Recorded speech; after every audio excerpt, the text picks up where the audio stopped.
Hello friends, എല്ലാവർക്കും good morning. അപ്പോൾ എല്ലാവർക്കും ഇന്നത്തെ ഒരു തകർപ്പൻ വിശേഷത്തിലേക്ക് തന്നെ സ്വാഗതം. അങ്ങനെ ശാരിയാണ് കാണിക്കുന്നത്. ശാരിയാണെങ്കിൽ ഭയങ്കര ടെൻഷനോടുകൂടെ വീട്ടിലേക്ക് വരിക. അപ്പോൾ രാഹുൽ അവിടെ ഇരിക്കുന്നുണ്ടായിരുന്നു. എന്തായാലും ചില കാര്യങ്ങൾ കണ്ടുപിടിച്ചേ മതിയാകും. എന്തൊക്കെയായാലും എൻ്റെ മോളുടെ അമ്മ ഞാനല്ല എന്ന് മനസ്സിലായി. ഇനി എൻ്റെ മോളുടെ അച്ഛൻ ഇയാളാണോ എന്ന് എനിക്കറിയണം. കിരൺ എല്ലാ സത്യങ്ങളും പറഞ്ഞതുപോലെ ഇയാളാണ് അച്ഛനെങ്കിൽ താരയാണ് അമ്മയെങ്കിൽ ഉറപ്പായിട്ടും ഇയാൾക്കിട്ടുള്ള ശിക്ഷ ഞാൻ കൊടുക്കും എന്നും പറഞ്ഞ് ശാരി രാഹുലിൻ്റെ അടുത്തേക്ക് ചെന്നു. എന്നിട്ട് അയ്യോ എന്താ രാഹുലേട്ടാ ഇത്, നിങ്ങളെ ഒന്ന് ശ്രദ്ധിക്കാൻ പോലും പറ്റുന്നില്ലല്ലോ, തലമുടി പോലും നന്നായിട്ട് ചീകിയിട്ടില്ലല്ലോ രാഹുലേട്ടാ എന്നും പറഞ്ഞുകൊണ്ട് ശാരി രാഹുലിൻ്റെ തല ചീവിക്കൊണ്ടിരിക്കുക. അപ്പോഴേക്ക് രാഹുൽ എന്താ ശാരി നീ കാണിക്കുന്നത്? അത് പിന്നെ രാഹുലിൻ്റെ തലമുടിയൊക്കെ ഇരിക്കുന്ന കണ്ടിട്ട് സങ്കടം കൊണ്ട് നിന്ന് ചീകി തന്നതാ രാഹുലേട്ടാ. വേണ്ട ശാരി, നിൻ്റെ ഈ സ്നേഹം അഭിനയമാണോ എന്ന് പോലും എനിക്ക് തോന്നുന്നുണ്ട്. ഇത്രയും നാളും ഞാൻ എൻ്റെ മോൾക്കും നിനക്കും വേണ്ടിയാണ് ജീവിച്ചത്. എന്നിട്ട് അതൊന്നും മനസ്സിലാക്കാതെ നീ ചെയ്തു കൂട്ടുന്ന ഓരോ കാര്യങ്ങളും എനിക്ക് ഭയങ്കര സങ്കടമുള്ള കാര്യങ്ങളാണ് ശരി. അത് പിന്നെ എനിക്ക് നിങ്ങളെ ഒന്ന് തെറ്റിദ്ധരിക്കേണ്ടി വന്നോ? സോറി രാഹുലേട്ടാ, ഇനി ഞാൻ നിങ്ങളെ തെറ്റിദ്ധരിക്കില്ല. ചില തെറ്റിദ്ധാരണകളൊക്കെ വന്നപ്പോൾ അങ്ങനെ ചെയ്തു പോയതാ. എന്തായാലും എനിക്ക് കാര്യം പിടികിട്ടി. ഇനി ഉറപ്പായിട്ടും എൻ്റെ മനസ്സിലെ ആ ദേഷ്യവും സങ്കടമൊക്കെ അങ്ങ് മാറി രാഹുലേട്ടാ. പിന്നെ നിങ്ങളുടെ ഭാഗത്തൊരു ശരിയുണ്ടെന്ന് മനസ്സിലൊരു തോന്നൽ, അതുകൊണ്ടാണ് ഇപ്പം എൻ്റെ മനസ്സ് മാറിയത്. അത് കേട്ടത് രാഹുൽ നീ എപ്പോഴെങ്കിലും മാറുമെന്ന് എനിക്കറിയായിരുന്നു. നീ ഓരോ ദിവസം എന്നോട് വഴക്കടിക്കുമ്പോഴും എന്നോട് ദേഷ്യപ്പെടുമ്പോഴും ഒക്കെ എനിക്ക് നല്ല സങ്കടമായിരുന്നു. നിനക്ക് വേണ്ടിയല്ല ഞാൻ ജീവിച്ചത്. എന്നിട്ടും നീ എന്നിൽ നിന്ന് ഇങ്ങനെ മാറുമ്പോഴും അകന്ന് നിൽക്കുമ്പോഴൊക്കെ എനിക്കത് വല്ലാത്ത സങ്കടമാണ് ശരി, വല്ലാതെ ഫീൽ ചെയ്യുക. എന്തായാലും സാരമില്ല, ഇങ്ങ് വാ രാഹുലേട്ടാ എന്നും പറഞ്ഞ് രാഹുലിൻ്റെ തലമുടി ചീവിക്കൊണ്ടിരിക്കുക. എന്നിട്ട് അപ്പോൾ രാഹുൽ വേണ്ട മതി, ഞാൻ ചീകോളാം, നീ ചീകുമൊന്നും വേണ്ട, എന്നെ ഇങ്ങനെ സങ്കടപ്പെടുത്താതിരുന്നാൽ മതി എന്നൊക്കെ പറയണം. സങ്കടപ്പെടുത്താൻ പാടില്ലാത്ത മനുഷ്യൻ ചെയ്തു വെച്ചത് മുഴുവനും മനസ്സിന് സഹിക്കാൻ പറ്റാത്ത കാര്യങ്ങളാണ്. എന്നിട്ടും ഇയാളെ ഞാൻ സങ്കടപ്പെടുത്തരുത് പോലും. എടോ, തൻ്റെ മുടിനാരിഴകൾ എടുക്കാൻ വേണ്ടിയാണോ ഞാൻ ഇത്രയും പാടുപെടുന്നത്? അതെടുത്തു.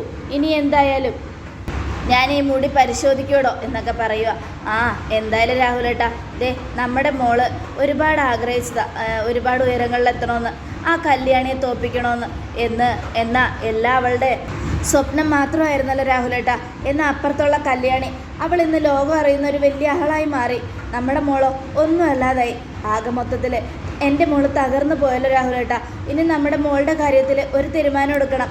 അതെ ശരി, ഈ കാര്യം ഞാൻ നിന്നോട് പറയാനിരിക്കുമായിരുന്നു.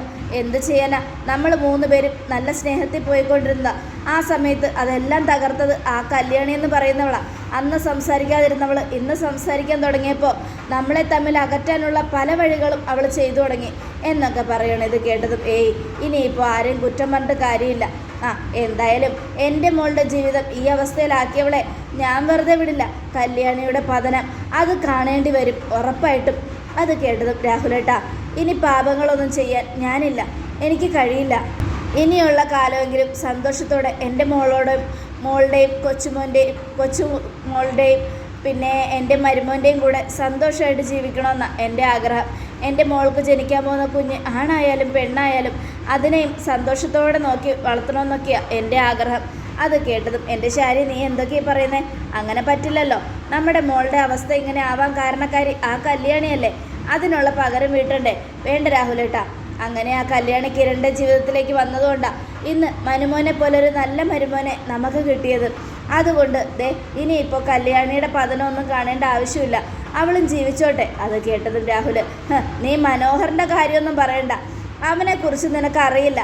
അവനെക്കുറിച്ച് നീ അറിഞ്ഞു കഴിഞ്ഞാൽ ഉറപ്പായിട്ടും നീ അവനെ വെറുക്കും ശരി. ഒരു കാര്യം ഞാൻ പറയാം, വെറുതെ മനുമോൻ്റെ പേരും പറഞ്ഞ് എന്നോട് ഓരോന്ന് പറഞ്ഞാലുണ്ടല്ലോ എൻ്റെ സ്വഭാവം മാറും. ഇത്രയും നേരം ഞാൻ നിങ്ങളോട് സംസാരിച്ചത് മര്യാദയുടെ രൂപത്തിലാണ്. ഇനി എൻ്റെ സ്വഭാവം മാറി എൻ്റെ ഭാഷയും മാറണമെങ്കിൽ നിങ്ങൾ ഇനിയും മനുമോനെ കുറ്റം പറഞ്ഞോ, എനിക്കതിൽ കുഴപ്പമൊന്നുമില്ല. വേറെ എന്ത് വേണമെങ്കിലും ഞാൻ സഹിക്കും. എൻ്റെ മരുമോനെ എന്തെങ്കിലും പറഞ്ഞാലുണ്ടല്ലോ എൻ്റെ സ്വഭാവം മാറും, മനസ്സിലായോ എന്നും ശാരി പറയുകയാണ്. ഇത് കേട്ടതും ശരി, ഞാൻ വേണ്ടെന്ന് ഞാൻ പറഞ്ഞില്ലേ, ഞാൻ ഇനി ഒരു പാപത്തിനുമില്ല. എന്തായാലും എൻ്റെ മനുമോനെ കുറിച്ച് ഒരക്ഷരം പറയാമെന്ന് വിചാരിക്കേണ്ട എന്നും പറഞ്ഞ് ശാരി അങ്ങ് പോയി. ശാരി പോയിട്ട് ആ ചീപ്പിൽ നിന്ന് മുടിയെടുക്കുക. മുടിയെടുത്തതിന് ശേഷം മതി, എന്തായാലും ഈ മുടിനാരിഴകൾ മുറിച്ച് കീറി പരിശോധിക്കാൻ ഞാൻ അങ്ങേരോട് പറയും. അതിനുശേഷം ആ താരയുടെയും എന്തായാലും അവൾക്ക് സരയുൻ്റെ അമ്മ ഞാനല്ല എന്നറിഞ്ഞു. ഇനി അച്ഛൻ നിങ്ങളാണോ എന്ന് എനിക്കറിയണം, താരയാണോ സരയുൻ്റെ അമ്മയെന്നും എനിക്കറിയണം. അങ്ങനെ അറിഞ്ഞു കഴിയുമ്പോൾ ഉറപ്പായിട്ടും ഞാൻ കരുതുന്നത് പോലെ നിങ്ങൾ രണ്ടുപേരുമാണ് അവളുടെ അച്ഛനും അമ്മയെങ്കിൽ ഉറപ്പായിട്ടും ഞാൻ അറിയാതെയുള്ള തൻ്റെ വഴിവിട്ട ബന്ധം കാരണം അവളിലുണ്ടായ മകളാണ് എൻ്റെ സരയുമോളെന്ന് എനിക്ക് ഉറപ്പിക്കേണ്ടി വരും.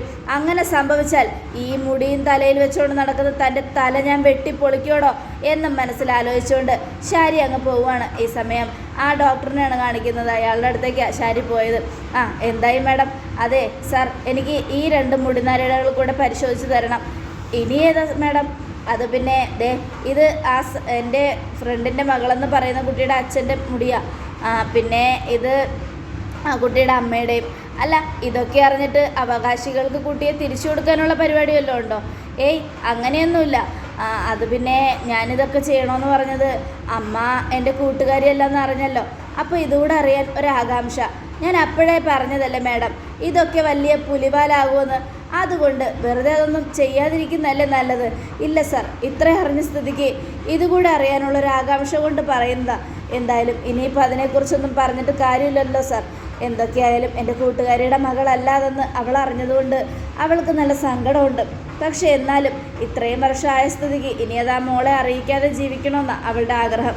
എന്നാലും അവകാശികൾ വന്ന സ്ഥിതിക്ക് ആ അവകാശികൾ തന്നെയാണോ യഥാർത്ഥ അവകാശികൾ, ഇല്ലെങ്കിൽ മോളെ തട്ടിയെടുക്കാൻ വേണ്ടി പറയുന്നതാണോ എന്നൊക്കെ ഒന്ന് അറിയാൻ വേണ്ടിയാ. എന്തായാലും സാർ എന്നെ ഒന്ന് സഹായിക്കണം, ഇതുകൂടെ ഒന്ന് നോക്കി പറഞ്ഞു തരണം. ഞാൻ നോക്കി പറഞ്ഞു തരാം മാഡം. ഇതിപ്പോൾ എൻ്റെ അടുത്തല്ലെങ്കിൽ നിങ്ങൾ വേറെ ആരെങ്കിലും അടുത്ത് പോകും. അതിനേക്കാൾ നല്ലത് ഞാൻ തന്നെ പറഞ്ഞു തരുന്നതല്ലേ. സാറിന് പൈസ വല്ലതും വേണോ? വേണ്ട. കഴിഞ്ഞ പ്രാവശ്യം വന്നപ്പോൾ തന്നെ മാഡം എനിക്ക് ആവശ്യത്തിലേറെ തന്നു. ഇനിയിപ്പോൾ എനിക്ക് 1 രൂപയുടെ ആവശ്യമില്ല മാഡം. എന്തായാലും ഞാൻ മാഡത്തിന് ഇത് പരിശോധിച്ച് പറഞ്ഞുതരാം, മാഡം ധൈര്യമായിട്ടിരിക്കും എന്നൊക്കെ പറയുക. ഇത് കേട്ടതും ഡോക്ടർ ശാരി ഭയങ്കര സന്തോഷത്തോടെ എന്നാൽ ശരി ഡോക്ടറെ, ശരി മാഡം, എന്നാൽ ഞാൻ പോയിട്ട് വരാം. അങ്ങനെ ആ ഡോക്ടർ പോയതും ശാരി ആലോചിക്കുകയാണ്. എന്തായാലും എൻ്റെ ഭർത്താവെന്ന് പറയുന്ന ആ കാലൻ അയാൾ എന്നെ ചതിച്ചു. ഒരിക്കലും ഞാൻ കരുതിയില്ല അയാൾ എന്നെ ഇങ്ങനെ ചതിക്കുമെന്ന്. എൻ്റെ മോളെ ഞാൻ ഒരുപാട് സ്നേഹിക്കുന്നുണ്ട്. പക്ഷെ അവളെ ഞാൻ നൊന്ത് പ്രസവിച്ചതല്ല. അതെങ്ങാനും അവളറിഞ്ഞാൽ അവൾക്കത് സഹിക്കാൻ പറ്റുമോ? ഒരിക്കലും എൻ്റെ മോളല്ലാന്ന് അവളറിഞ്ഞാൽ അവൾ എന്തെങ്കിലും ചെയ്യും. എനിക്കത് നല്ല ഉറപ്പുണ്ട്. ഈശ്വര, എൻ്റെ കുഞ്ഞിനെ ഞാൻ പൊന്നു പോലെ നോക്കിയതല്ലേ, എന്നിട്ടും എനിക്കെന്തിനാ ഇത്രയും വലിയൊരു ശിക്ഷ? ഞാൻ ഇത്രയും നാൾ ചെയ്ത പാപത്തിൻ്റെ ഫലമായിട്ടാണോ എനിക്കിങ്ങനെ ഒരു ശിക്ഷ തന്നത് എന്നൊക്കെ ആലോചിച്ചുകൊണ്ട് ശാരി ഇങ്ങനെ നിൽക്കുക. പിന്നീട് കാണിക്കുന്ന പ്രകാശനെയാണ്. പ്രകാശനാണെങ്കിൽ ഹോസ്പിറ്റലിൽ കിടക്കുക. എടാ മോനെ, കല്യാണിയുടെ വീട്ടിലൊരു ജോലി ചോദിച്ചു തന്നപ്പോൾ കിട്ടിയില്ല. അതുകൊണ്ടാണ് നേരെ സരയുൻ്റെ വീട്ടിലേക്ക് പോയത്. മനസാക്ഷിയുള്ള കൊച്ചാടാ. അതുകൊണ്ട് ജോലി ഞാൻ ചോദിച്ചപ്പോൾ തന്നെ തന്നു.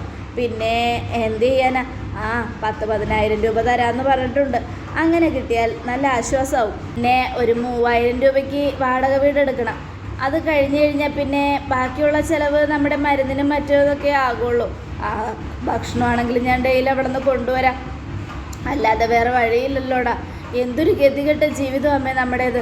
എന്താ ഇത്? നമ്മളെന്തിനാ ഇങ്ങനെയിട്ട് ദൈവം ശിക്ഷിക്കുന്നത് എന്നൊക്കെ പ്രകാശൻ മൂങ്ങയോട് ചോദിക്കുകയാണ്. അറിയില്ലടാ മക്കളെ, എന്ത് തെറ്റാ ചെയ്തതെന്ന് അറിയില്ല. ഒരു എന്താ പറയുക, ആൺകുട്ടിയെ സ്നേഹിക്കുന്നത് ഇത്രയും വലിയ തെറ്റാണോ എന്ന് അമ്മ ഇപ്പോഴാണ് അറിഞ്ഞത്. സാരമില്ല, അവനെ നമ്മൾ ഒരുപാട് സ്നേഹിച്ചു, ലാളിച്ചു, തലയെ കൊണ്ട് നടന്നു. അതിൻ്റെയൊക്കെ അനുഭവം ഇപ്പം നമുക്ക് കിട്ടിക്കൊണ്ടിരിക്കുന്നത്.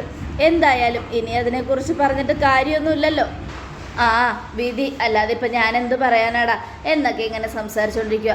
എന്നാലും അമ്മേ, നമുക്ക് മറ്റുള്ളവരുടെ വീട്ടിൽ പോയി അവരുടെ വീട്ടിൽ നിന്നും ബാക്കി വരുന്ന ഭക്ഷണം കഴിക്കേണ്ട അവസ്ഥയാണല്ലോ അമ്മേ. അത് തന്നെ മോനെ ഞാൻ പറഞ്ഞത് വിധി. അല്ലാതെ ഇപ്പോൾ അമ്മ എന്ത് പറയാനാ? അമ്മയ്ക്ക് ഇപ്പം ജോലിക്ക് പോകാൻ പറ്റൂ, മോനതിന് കഴിയില്ലല്ലോ. മോനും ഒരു ഇത്തിരി ആരോഗ്യമൊക്കെ ആയിക്കഴിഞ്ഞാൽ ജോലിക്ക് പോവാം. അല്ലാതെ ഇപ്പം എന്ത് പറയാനാ എന്നൊക്കെ പറഞ്ഞുകൊണ്ടിരിക്കുമ്പോൾ സോണിയും ആൽബിയും കൂടെ വരിക. അവരെ കണ്ടത് പ്രകാശം തുറച്ചു നോക്കുക. അതേ, ആശുപത്രി വിടുന്നതിന് മുമ്പ് ഒന്ന് കണ്ടേച്ച് പോകാമെന്ന് കരുതി. നിങ്ങളുടെ മോനുണ്ടല്ലോ, പെരുങ്കള്ളനായ നിങ്ങളുടെ മോൻ, അവൻ എൻ്റെ ആൽബിയേട്ടന് കൊടുത്ത സമ്മാനം നിങ്ങളെ ഒന്ന് കാണിക്കണമല്ലോ. അതുകൊണ്ടാണ് ഇങ്ങോട്ട് പോകുന്നത്. എടോ, തനിക്ക് നാണമുണ്ടോ? ഇനിയെങ്കിലും താനൊക്കെ ഒന്ന് നന്നാവുമെന്ന് കരുതിയതാ. പക്ഷേ ഈ ജന്മത്ത് താനൊന്നും നന്നാവാൻ പോകുന്നില്ല. എന്തായാലും എൻ്റെ ആൽബേട്ടനൊന്നും സംഭവിച്ചില്ല. അങ്ങനെ എന്തെങ്കിലും സംഭവിച്ചിരുന്നെങ്കിലും ഉണ്ടല്ലോ, ഉറപ്പായിട്ടും ഞാൻ അവനെ വെറുതെ വിടില്ലായിരുന്നു എന്നൊക്കെ സോണി പറയാ. നിങ്ങളെക്കുറിച്ച് ഞാൻ കേട്ടല്ലോ, അയൽപക്കത്തെ വീട്ടിലെ ജോലി അന്വേഷിച്ച് പോയെന്ന്. നാണോ ഇല്ലല്ലോ. അത് കേട്ടത് മൂങ്ങ. അത് പിന്നെ മോളെ, കല്യാണിയോടാണ് ഞാൻ ചെന്ന് ജോലി ചോദിച്ചത്. അപ്പോൾ കല്യാണിയുടെ അമ്മയ്ക്ക് എനിക്ക് ജോലി തരാൻ ഭയങ്കര ബുദ്ധിമുട്ട്, ജോലി തരത്തില്ല എന്ന് ഒറ്റ പിടിവാശി. അതുകൊണ്ട് സങ്കടം കൊണ്ടാണ് മോളെ നേരെ അപ്പുറത്തോട്ട് പോയത്. അപ്പുറത്ത് ചെന്നപ്പോൾ തന്നെ ആ കൊച്ചു ജോലിക്ക് കയറിക്കോളാൻ പറഞ്ഞു. നല്ല സ്നേഹമുള്ള മനസാക്ഷിയുള്ള കുട്ടിയാ. മനസാക്ഷി നിങ്ങളെ അവിടെ തന്നെയാണ് പോകേണ്ടത്. എന്തായാലും നിങ്ങൾ അനുഭവിക്കാൻ കിടക്കുന്നതേ ഉള്ളൂ. അതുകൊണ്ടാണ് ദൈവം നിങ്ങളെ ജോലിക്കായിട്ട് അങ്ങോട്ട് അയച്ചത്. ഇതൊക്കെ ദൈവത്തിൻ്റെ കളികളാണ്. എന്തായാലും നിങ്ങൾ അനുഭവിക്കാൻ പോകുന്നുള്ളൂ. അതെ, ഇപ്പോൾ നിങ്ങൾ രണ്ടുപേരും അനുഭവിച്ചുകൊണ്ടിരിക്കുന്നില്ലേ? ഇതൊക്കെ എന്തിനുള്ള ശിക്ഷയാണെന്നറിയാമോ? നിങ്ങളുടെ മകളെ നിങ്ങൾ തള്ളിക്കളഞ്ഞതിനുള്ള ശിക്ഷ, ആ മകളെ നിങ്ങൾ കരയിപ്പിച്ചതിനുള്ള ശിക്ഷ. ഇത്രയും നാളും ആ മകളെ നിങ്ങൾ വേദനിപ്പിച്ചില്ലേ, കരയിപ്പിച്ചില്ലേ? അതിനൊക്കെയുള്ള ഇതായിട്ട് അവൾക്ക് കിട്ടിയത് വലിയ അനുഗ്രഹങ്ങളാണ്. ഇന്നും രാജകുമാരിയെ പോലെയാണ് കല്യാണി ജീവിക്കുന്നത്. എന്നാൽ നിങ്ങളുടെ കാര്യം ഒന്ന് ആലോചിച്ച് നോക്കിയേ. സ്വന്തം മോനെ മാത്രം വളർത്തി വലുതാക്കി, അവനെ ആവശ്യമുള്ളതൊക്കെ മേടിച്ചു കൊടുത്തു, വഷളാക്കി. അങ്ങനെയുള്ള ആ മകൻ കാരണം ഇന്ന് നിങ്ങൾ ഹോസ്പിറ്റലിലായി. ഇതുപോലുള്ള നെഞ്ചുവേദനയും കാര്യങ്ങളൊക്കെ വരുമ്പോഴാണ് പലരും നന്നാവുന്നത്. എന്നാൽ ഇവിടെയും നിങ്ങൾ നന്നായില്ല. അതുകൊണ്ട് തന്നെ എന്തൊക്കെ സംഭവിച്ചാലും ശരി, അവനെ ഞങ്ങളൊന്ന് ജയിലിൽ പോയി കാണുന്നുണ്ട്, എന്നിട്ട് 2 വർത്താനം പറയുന്നുണ്ട്. എന്നെയും എൻ്റെ ആൽബർട്ടിനെ ഒന്നിപ്പിക്കാതിരിക്കാൻ വേണ്ടി ഒരുപാട് കാര്യങ്ങൾ ചെയ്തവനല്ല അവൻ. അങ്ങനെയുള്ളപ്പോൾ അവനെനിക്ക് മറക്കാൻ പറ്റുമോ എന്നൊക്കെ സോണി പറയുക.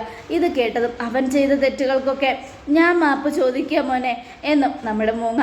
അപ്പോൾ ആൽബിക്ക് ദേഷ്യം വന്നു. മാപ്പ് ചോദിച്ചാൽ എൻ്റെ തലയിലിരിക്കുന്ന ഈ മുറിവ് ഉണങ്ങോ? ഇല്ലല്ലോ, വേദന ഞാനല്ല അനുഭവിച്ചത്. അപ്പം പിന്നെ അവനെ മാപ്പ് കൊടുക്കാനൊന്നും പറ്റില്ല. എന്തായാലും അവൻ ജയിലിൽ നിന്ന് ഇറങ്ങിയാലും അനുഭവിച്ചിട്ടേ ഇവിടെ ജീവിക്കൂ. ഓരോ ദിവസവും അവന് കൊടുക്കാൻ പോകുന്ന ശിക്ഷ വലുതായിരിക്കും എന്നൊക്കെ പറയണത് കേട്ടതും അങ്ങനെയൊന്നും പറയല്ലേ മോളെ, ഇങ്ങനെ തന്നെ ഞാൻ പറയൂ. എന്തായാലും നീ തനക്കെ ഒന്ന് നന്നാവ്. അങ്ങനെയെങ്കിലും നന്നായി സ്വന്തം മോളെ മനസ്സിലാക്കാൻ പഠിക്കും. അങ്ങനെ മനസ്സിലാക്കിയാൽ തൻ്റെയൊക്കെ ജീവിതം തന്നെ മാറി മറിയും. കണ്ടവൻ്റെ വീട്ടിൽ പോയി വീട്ടു ജോലി എടുത്ത് അവരുടെ എച്ചിൽ ഭക്ഷണം കഴിക്കാൻ, എച്ചിൽ പാത്രം കഴുകാൻ നിങ്ങൾക്ക് നാണോ ഇല്ലല്ലോ. അത് നിങ്ങൾ അർഹിച്ചത് തന്നെയാണ്. എന്തായാലും നിങ്ങളുടെ മോളോട് നിങ്ങൾ ചെയ്തതിനുള്ള ഫലമെല്ലാം നിങ്ങളിപ്പോൾ അനുഭവിച്ചുകൊണ്ടിരിക്കുകയാണ്. അനുഭവിച്ചോ, വാ ആൽബിയേട്ടാ എന്നും പറഞ്ഞ് ആൽബിയെ വിളിച്ചുകൊണ്ട് അങ്ങ് പോവുകയാണ്. അങ്ങനെ അവർ പോയി കഴിഞ്ഞതും പ്രകാശൻ, എന്തൊരു കഷ്ടമായത്, ഈ നാണക്കേടൊന്നും സഹിച്ച് ഇവിടെ ജീവിക്കാൻ പോലും തോന്നുന്നില്ലല്ലോ അമ്മേ. സാരമില്ലടാ മക്കളെ, പറഞ്ഞോട്ടെ, നമുക്ക് ഇത്തിരി കഷ്ടപ്പാട് വന്നപ്പോൾ എല്ലാവരും നമ്മളെ താഴ്ത്തുക. പറഞ്ഞോട്ടെ, പറയുന്നവർ മുഴുവനും പറഞ്ഞോട്ടെ. പക്ഷേ എൻ്റെ മോൻ ടെൻഷൻ ആവരുത്. മോന് ടെൻഷനായി കഴിഞ്ഞാൽ ഉറപ്പായിട്ടും മോൻ എന്തെങ്കിലും വീണ്ടും അസുഖം വരും. അതുകൊണ്ട് അമ്മ പറയുന്നൊന്ന് കേൾക്കടാ. ശരി അമ്മേ, ഞാൻ അങ്ങനെയൊന്നും ചെയ്യുന്നില്ല, ടെൻഷൻ അടിക്കുന്നില്ല, അമ്മ ധൈര്യമായിട്ടിരിക്കുക എന്നൊക്കെ പറഞ്ഞ് ഇങ്ങനെ ആശ്വസിപ്പിച്ചുകൊണ്ടിരിക്കുക. ഈ സമയം ശാരിയെയും സരയുനെയും രാഹുലിനെയാണ് കാണിക്കുന്നത്. അവരിങ്ങനെ ഭക്ഷണം കഴിച്ചുകൊണ്ടിരിക്കുക. അപ്പോൾ ശാരി എന്തോ ഭക്ഷണം കഴിക്കാതെ ഭക്ഷണത്തിലെത്തി കുത്തിപ്പിറക്കി ഇങ്ങനെ ആലോചിച്ചുകൊണ്ടിരിക്കുക കേട്ടോ. അപ്പോൾ സരയു, അമ്മ എന്താ ആലോചിക്കുന്നേ? അമ്മ ഒന്നും കഴിക്കാതിരിക്കുവാണല്ലോ. അത് കേട്ടതും അവൾക്ക് ഈ വയസ്സാം കാലത്തല്ലേ ആലോചനകൾ കൂടിയത്. ഏതു നേരവും ആലോചിച്ചുകൊണ്ടേയിരിക്കുക. ഞാൻ ആലോചിക്കാതിരിക്കും. അതിനൊക്കെ നിങ്ങൾക്ക് എന്താ പ്രശ്നം? നിങ്ങൾക്ക് നിങ്ങളുടെ കാര്യം നോക്കിയാൽ പോരെ എന്നും ശാരി ചോദിക്കുക. നിനക്ക് എന്താ ശാരി പറ്റിയേ? എനിക്കൊന്നും പറ്റിയിട്ടില്ല. നിങ്ങൾ കഴിച്ചിട്ട് എഴുന്നേറ്റ് പോകാൻ നോക്ക്. ഞാൻ കഴിച്ചുകൊണ്ട് തന്നെ ഇരിക്കുന്നത്, കഴിക്കാതിരിക്കുന്നത് നീയല്ലേ. എന്താ ഈ വയസ്സാം കാലത്ത് ആരെങ്കിലും മനസ്സിൽ കൂടി പറ്റിയോ?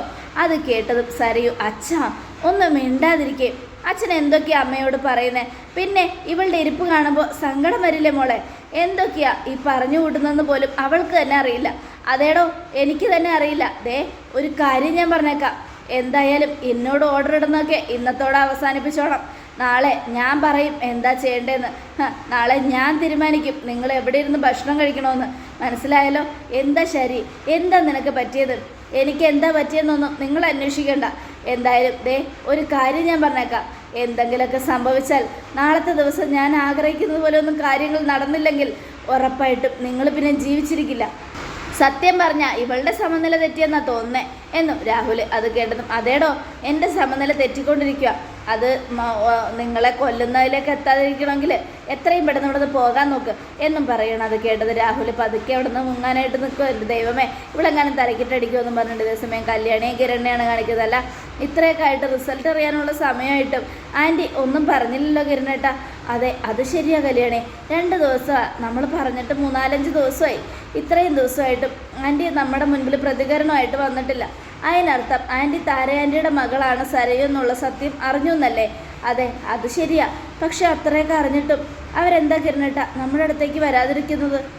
നമ്മളോട് വന്ന് എല്ലാ കാര്യങ്ങളും അവർ പറയേണ്ടതല്ലേ? ഇനി നമ്മളെ തമ്മിൽ പിരിക്കാൻ വേണ്ടി അവർ വല്ല കള്ളം പറയുമോ കിരണേട്ട? അത് കേട്ടതും അത് പറയാതിരിക്കുന്നില്ല. പക്ഷെ അങ്ങനെ കള്ളം പറഞ്ഞാൽ അവരെ ഞാൻ വെറുതെ വിടില്ല. സത്യം തെളിയിച്ചിട്ടേ നമ്മൾ തമ്മിൽ പിരിയും. അത് മാത്രമല്ല കല്യാണി, എന്തായാലും അവർ കള്ളം പറഞ്ഞാലും നമുക്കറിയാലോ സത്യം എന്താണെന്ന്. ഒരു ഡോക്ടർ അല്ലെങ്കിൽ പല ഡോക്ടർമാരുണ്ട്. ആ ഡോക്ടർമാരുടെ അടുത്തൊക്കെ കൊണ്ടുപോയി നമുക്ക് പരിശോധിക്കാം. അതല്ലേ നല്ലത്? അല്ല, ഈ ആൻറ്റി എങ്ങനെയുള്ള സ്വഭാവക്കാരിയായിരുന്നു? ആൻറ്റി നല്ല സ്വഭാവമാണ്. അവരുടെ സ്വഭാവ ഗുണവും അതൊക്കെ കണ്ടിട്ടാണ് പെണ്ണെടുത്തത്. പിന്നെ അത് മാത്രമല്ല, അവർ വലിയ പണക്കാരിയൊന്നുമല്ല, പാവപ്പെട്ട കുടുംബത്തിലൊരു സ്ത്രീ. പിന്നെ ആദ്യമൊക്കെ പാവമായിരുന്നു. അതിനുശേഷം അമ്മയുടെ സ്വത്തുക്കൾക്ക് വേണ്ടി അങ്കളുടെ സ്വഭാവത്തിൽ അങ്ങനെ ഉറച്ചു നിന്ന് പോവുമായിരുന്നു എന്നൊക്കെ പറയണം. എന്നാലും എനിക്ക് പേടിയുണ്ട് കിരണേട്ട.